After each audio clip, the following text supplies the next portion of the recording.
Capítulo 5. O bibelô. Não era a primeira vez que ela vinha ali. Mais de uma dezena já subira aquela larga escada de pedra, com grupos de mármores de Lisboa de um lado e do outro. A Caridade e Nossa Senhora da Piedade penetrara por aquele pórtico de colunas dóricas, atravessara o átrio ladrilhado, deixando à esquerda e à direita Pinel e Esquirol, meditando sobre o angustioso mistério da loucura.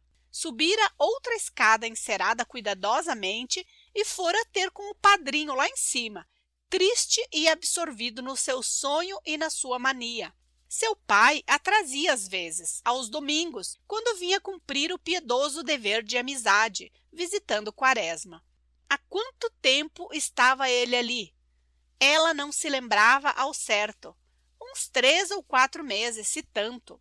Só o nome da casa metia medo. O hospício. É assim como uma sepultura em vida, um semi-enterramento. Enterramento do espírito, da razão condutora, de cuja ausência os corpos raramente se ressentem. A saúde não depende dela, e há muitos que parecem até adquirir mais força de vida, prolongar a existência. Quando ela se evola, não se sabe por que orifício do corpo e para onde. Com que terror, uma espécie de pavor de coisa sobrenatural, espanto de inimigo invisível e onipresente.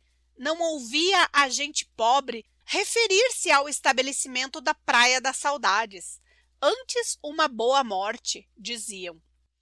No primeiro aspecto, não se compreendia bem esse pasmo, esse espanto, esse terror do povo por aquela casa imensa, severa e grave, meio hospital, meio prisão, com seu alto gradil, suas janelas gradeadas, a se entender por uns centos de metros, em face do mar imenso e verde, lá na entrada da baía, na Praia das Saudades.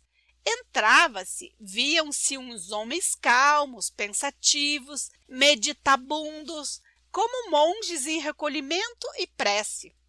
De resto, com aquela entrada silenciosa, clara e respeitável, perdia-se logo a ideia popular da loucura, o escarcéu, os trejeitos, as fúrias, o entrechoque de tolices ditas aqui e ali.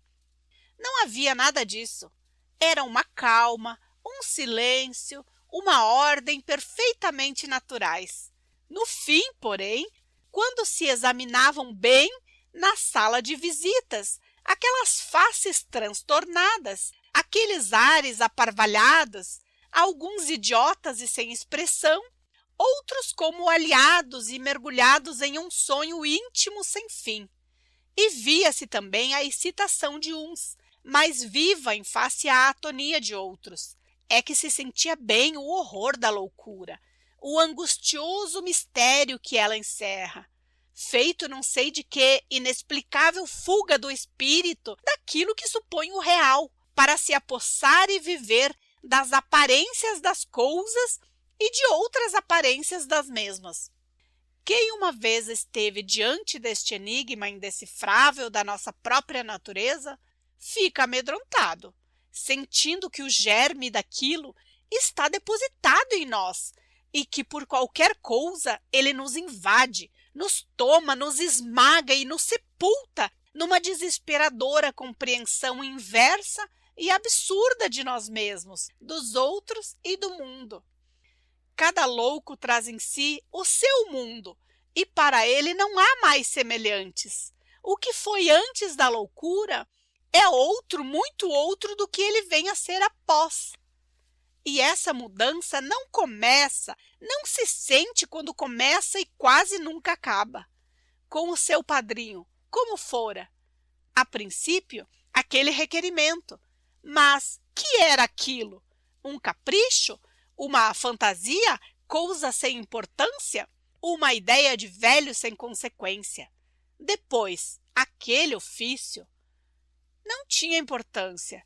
Uma simples distração, coisa que acontece a cada passo. E, enfim, a loucura declarada, a torva e irônica loucura que nos tira nossa alma e põe uma outra, que nos rebaixa.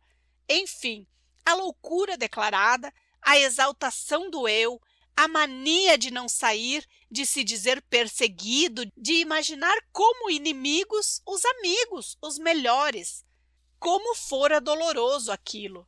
A primeira fase do seu delírio, aquela agitação desordenada, aquele falar sem nexo, sem acordo com o que se realizava fora dele e com os atos passados.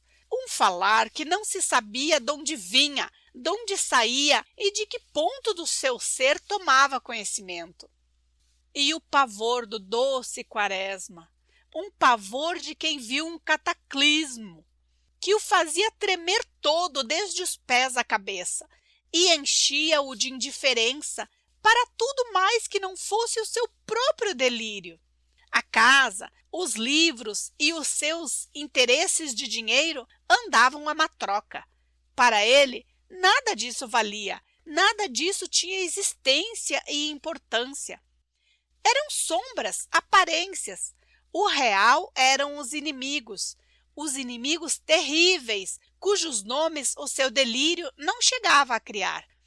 A velha irmã, atarantada, atordoada, sem direção, sem saber que alvitre tomar.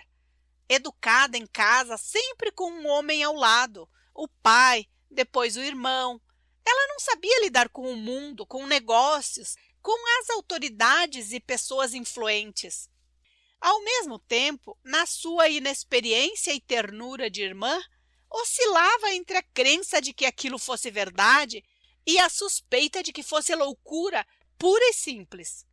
Se não fosse seu pai, e Olga amava mais por isso o seu rude pai, que se interessava, chamando a si os interesses da família e evitando a demissão de que estava ameaçado, transformando-a em aposentadoria, que seria dele? Como é fácil na vida tudo ruir. Aquele homem pautado, regrado, honesto, com um emprego seguro, tinha uma aparência inabalável. Entretanto, bastou um grauzinho de sandice. Estava há uns meses no hospício. O seu padrinho e a irmã não o podia visitar. Era tal o seu abalo de nervos, era tal a emoção ao vê-lo ali naquela meia prisão, decaído dele mesmo, que um ataque se seguia e não se podia ser evitado. Vinham ela e o pai, às vezes o pai só, algumas vezes Ricardo, e eram só os três a visitá-lo.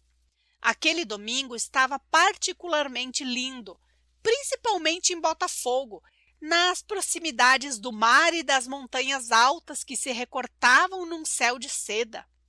O ar era macio e docemente o sol faiscava nas calçadas. O pai vinha lendo os jornais e ela, pensando, de quando em quando folheando as revistas ilustradas que trazia para alegrar e distrair o padrinho. Ele estava como pensionista, mas, embora assim no começo, ela teve um certo pudor em se misturar com os visitantes.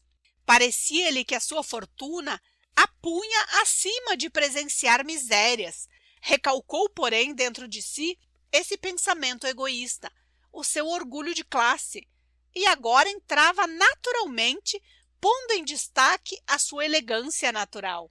Amava esses sacrifícios, essas abnegações, tinha o sentimento da grandeza deles e ficou contente consigo mesma. No bonde vinham outros visitantes e todos não tardaram em saltar no portão do manicômio. Como em todas as portas dos nossos infernos sociais, havia de toda a gente, de várias condições, nascimentos e fortunas. Não é só a morte que nivela.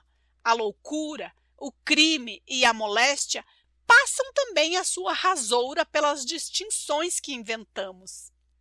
Os bem vestidos e os mal vestidos, os elegantes e os pobres, os feios e os bonitos, os inteligentes e os nécios, entravam com respeito, com concentração, com uma ponta de pavor nos olhos como se penetrassem noutro mundo. Chegavam aos parentes e os embrulhos se desfaziam. Eram guloseimas, fumo, meias, chinelas, às vezes livros e jornais. Dos doentes, uns conversavam com os parentes, outros mantinham-se calados, num mutismo feroz e inexplicável. Outros indiferentes, e era tal a variedade de aspectos dessas recepções que se chegava a esquecer o império da doença sobre todos aqueles infelizes. Tanto ela variava neste ou naquele, para se pensar em caprichos pessoais, em ditames das vontades livres de cada um. E ela pensava como esta nossa vida é variada e diversa, como ela é mais rica de aspectos tristes que de alegres, e como na variedade da vida a tristeza pode mais variar que a alegria, e como que dá o próprio movimento da vida. Verificando isso, quase teve satisfação, pois a sua natureza inteligente e curiosa se comprazia nas mais simples descobertas que seu espírito fazia. Quaresma estava melhor.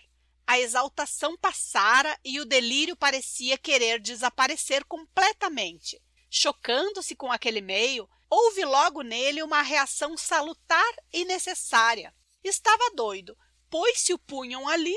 Quando veio a ter com o compadre e a afilhada, até trazia um sorriso de satisfação por baixo do bigode já grisalho. Tinha emagrecido um pouco, os cabelos pretos estavam um pouco brancos, mas o aspecto geral era o mesmo. Não perdera totalmente a mansuetude e a ternura no falar, mas quando a mania lhe tomava, ficava um tanto seco e desconfiado. Ao vê-los, disse amavelmente: então, vieram sempre. Estava à espera. Cumprimentaram-se e ele deu mesmo um largo abraço na afilhada. Como está Adelaide? Bem, mandou lembranças e não veio porque... adiantou Coleone. Coitada, disse ele, e pendeu a cabeça como se quisesse afastar uma recordação triste. Em seguida perguntou: e o Ricardo? A afilhada apressou-se em responder ao padrinho, com alvoroço e alegria. Via-o já escapo à semissepultura da insânia. Está bom, padrinho. Procurou papai há dias e disse que a sua aposentadoria já está quase acabada. Coleone tinha-se sentado. Quaresma também, e a moça estava de pé, para melhor olhar o padrinho com os seus olhos muito luminosos e firmes no encarar. Guardas, internos e médicos passavam pelas portas com a indiferença profissional.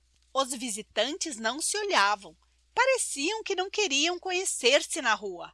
Lá fora era o dia lindo, os ares macios, o mar infinito e melancólico, as montanhas ao se recortar num céu de seda, a beleza da natureza imponente e indecifrável. Coleone, embora mais assíduo nas visitas, notava as melhoras do compadre com satisfação que errava na sua fisionomia num ligeiro sorriso. Num dado momento aventurou: o major já está muito melhor. Quer sair? Quaresma não respondeu logo.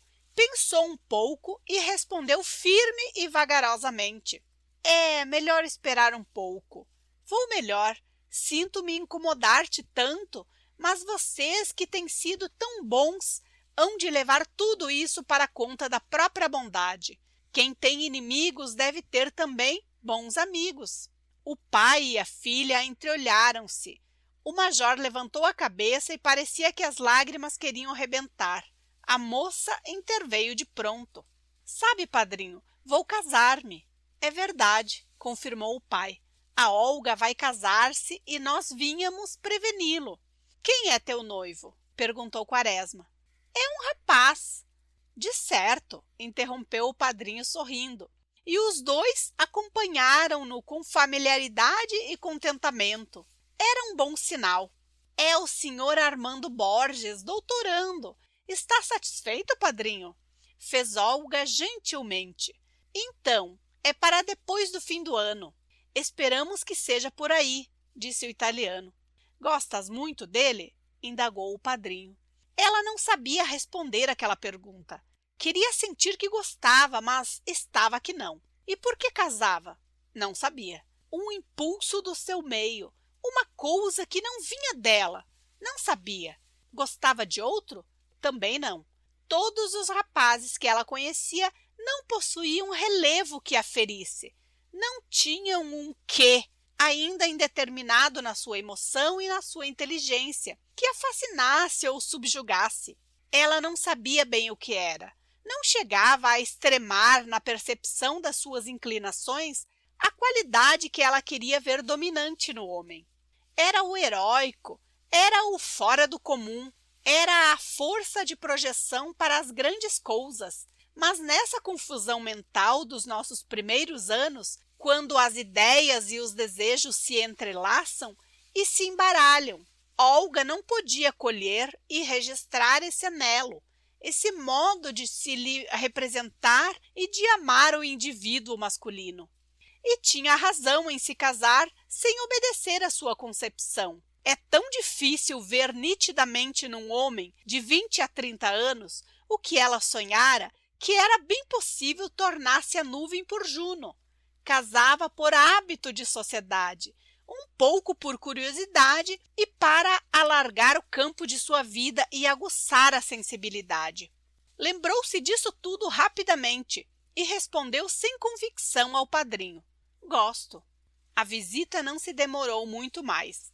Era conveniente que fosse rápida, não convinha fatigar a atenção do convalescente. Os dois saíram sem esconder que iam esperançosos e satisfeitos. Na porta já havia alguns visitantes à espera do bonde. Como não estivesse o veículo no ponto, foram indo ao longo da fachada do manicômio até lá.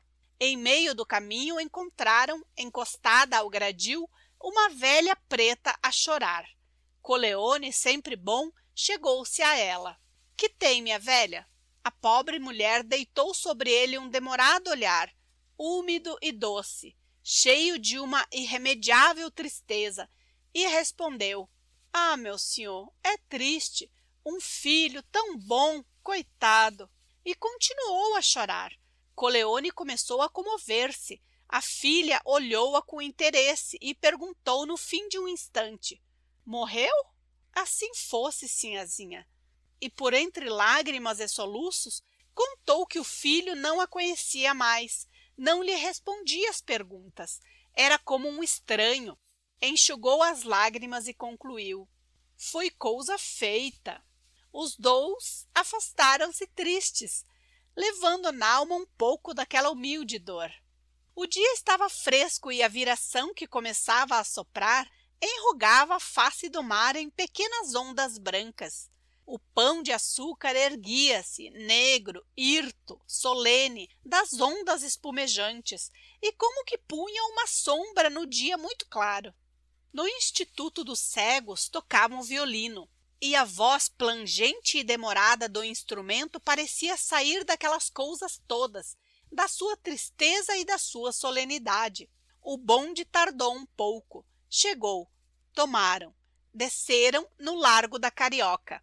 É bom ver-se a cidade nos dias de descanso, com as suas lojas fechadas, as suas estreitas ruas desertas, onde os passos ressoam como em claustros silenciosos. A cidade é como um esqueleto, faltam-lhe as carnes, que são a agitação, o movimento de carros, de carroças e gente. Na porta de uma loja ou outra, os filhos do negociante brincam em velocípedes, atiram bolas e ainda mais se sentem a diferença da cidade no dia anterior. Não havia o hábito de procurar os arrabaldes pitorescos e só encontravam, por vezes, casais que iam apressadamente a visitas, como eles agora. O Largo de São Francisco estava silencioso e a estátua, no centro daquele pequeno jardim que desapareceu, parecia um simples enfeite. Os bondes chegavam preguiçosamente ao largo, com poucos passageiros. Coleone e sua filha tomaram um que os levasse à casa de Quaresma. Lá foram. A tarde se aproximava e as toilettes domingueiras já apareciam às janelas. Pretos com roupas claras e grandes charutos ou cigarros. grupos de caixeiros com flores estardalhantes, meninas em caças bem engomadas, cartolas antediluvianas ao lado de vestidos pesados de cetim negro, envergados em fartos de matronas sedentárias.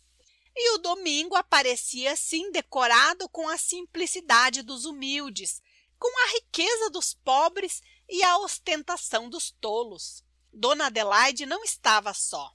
Ricardo viera visitá-la e conversavam. Quando o compadre de seu irmão bateu no portão, ele contava à velha senhora o seu último triunfo. Não sei como há de ser, Dona Adelaide. Eu não guardo as minhas músicas, não escrevo. É um inferno. O caso era de pôr um autor em maus lençóis. O senhor Paysandón, de Córdoba, República Argentina, autor muito conhecido na mesma cidade, lhe tinha escrito pedindo exemplares de suas músicas e canções. Ricardo estava atrapalhado. Tinha os versos escritos, mas a música não. É verdade que a sabia de cor, porém, escrevê-las de uma hora para outra era trabalho acima de sua força. É o diabo, continuou ele. Não é por mim. A questão é que se perde uma ocasião de fazer o Brasil conhecido no estrangeiro. A velha irmã de Quaresma não tinha grande interesse pelo violão. A sua educação que se fizera, vendo semelhante instrumento entregue a escravos ou gente parecida, não podia admitir que ele preocupasse a atenção de pessoas de certa ordem. Delicada, entretanto, suportava a mania de Ricardo, mesmo porque já começava a ter uma ponta de estima pelo famoso trovador dos suburbanos. Nasceu-lhe essa estima pela dedicação com que ele se ouve no seu drama familiar.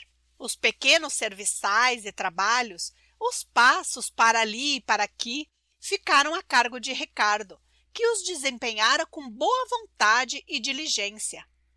Atualmente, era ele o encarregado de tratar da aposentadoria do seu antigo discípulo. É um trabalho árduo, esse de liquidar uma aposentadoria, como se diz na gíria burocrática.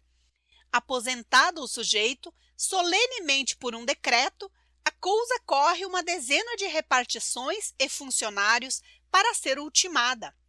Nada há mais grave do que a gravidade com que o empregado nos diz. Ainda estou fazendo o cálculo, e a coisa demora um mês, mais até, como se tratasse de mecânica celeste. Coleoni era o procurador do major, mas não sendo entendido em coisas oficiais, entregou ao coração dos outros aquela parte do seu mandato. Graças à popularidade de Ricardo e da sua lhanheza, vencera a resistência da máquina burocrática e a liquidação estava anunciada para breve. Foi isso que ele anunciou a Coleoni quando este entrou seguido da filha. Pediram, tanto ele como Dona Adelaide, notícias do amigo e do irmão. A irmã nunca entendera direito o irmão. Com a crise não o ficou compreendendo melhor, mas o sentira profundamente com o sentimento simples de irmã e desejava ardentemente a sua cura. Ricardo, coração dos outros, gostava do major. Encontrara nele certo apoio moral e intelectual de que precisava. Os outros gostavam de ouvir o seu canto, apreciavam como simples diletantes, mas o major era o único que ia ao fundo da sua tentativa e compreendia o alcance patriótico de sua obra. De resto, ele agora sofria particularmente, sofria na sua glória, produto de um lento e seguido trabalho de anos. É que aparecera um crioulo a cantar modinhas e cujo nome começava a tomar força e já era citado ao lado do seu. Aborrecia-se com o rival, por dois fatos. Primeiro, pelo sujeito ser preto e segundo, por causa das suas teorias. Não é que ele tivesse ojeriza particular aos pretos. O que ele via no fato de haver um preto famoso tocar violão era que tal coisa ia diminuir ainda mais o prestígio do instrumento. Se o seu rival tocasse piano e por isso ficasse célebre, não havia mal algum. Ao contrário, o talento do rapaz levantava sua pessoa, por intermédio do instrumento considerado, mas, tocando violão, era o inverso. O preconceito que lhe cercava a pessoa desmoralizava o misterioso violão que ele tanto estimava. E, além disso, com aquelas teorias, ora, quer que a modinha diga alguma coisa e tenha versos certos, que tolice! E Ricardo levava a pensar nesse rival inesperado que se punha assim diante dele como um obstáculo imprevisto na subida maravilhosa para a sua glória. Precisava afastá-lo, esmagá-lo, mostrar a sua superioridade indiscutível. Mas como? A réclame já não bastava. O rival a empregava também. Se ele tivesse um homem notável, um grande literato, que escrevesse um artigo sobre ele e a sua obra, a vitória estava certa. Era difícil encontrar. Esses nossos literatos eram tão tolos e viviam tão absorvidos em coisas francesas. Pensou num jornal, O Violão, em que ele desafiasse o rival e o esmagasse numa polêmica. Era isso que precisava obter. E a esperança estava em Quaresma, atualmente recolhido ao hospício, mas felizmente em via de cura. A sua alegria foi justamente grande quando soube que o amigo estava melhor. Não pude ir hoje, disse ele, mas irei domingo. Está mais gordo? Pouca coisa, disse a moça. Conversou bem, acrescentou Colleoni. Até ficou contente quando soube que Olga ia casar-se. Vai casar-se, dona Olga? Parabéns. Obrigada, fez ela. Quando é Olga? Perguntou dona Adelaide. Lá para o fim do ano. Tem tempo. E logo choveram perguntas sobre o noivo e afloraram as considerações sobre o casamento. E ela se sentia vexada. Julgava, tanto as perguntas como as considerações, impudentes e irritantes. Queria fugir à conversa, mas voltavam ao mesmo assunto. Não só Ricardo, mas a velha Adelaide, mais loquaz e curiosa que comumente. Esse suplício que se repetia em todas as visitas quase a fazia arrepender-se de ter aceitado o pedido. Por fim, achou um subterfúgio, perguntando: como vai o general? Não o tenho visto, mas a filha sempre vem aqui. Ele deve andar bem. A Ismênia é que anda triste, desolada, coitadinha. Dona Adelaide contou então o drama que agitava a pequenina alma da filha do general. Cavalcante, aquele Jacó de 5 anos, embarcara para o interior há 3 ou 4 meses e não mandara nem uma carta nem um cartão. A menina tinha aquilo como um rompimento. E ela, tão incapaz de um sentimento mais profundo, de uma aplicação mais séria de energia mental e física, sentia-o muito, como coisa irremediável que absorvia toda a sua atenção. Para Ismênia, era como se todos os rapazes casadoiros tivessem deixado de existir.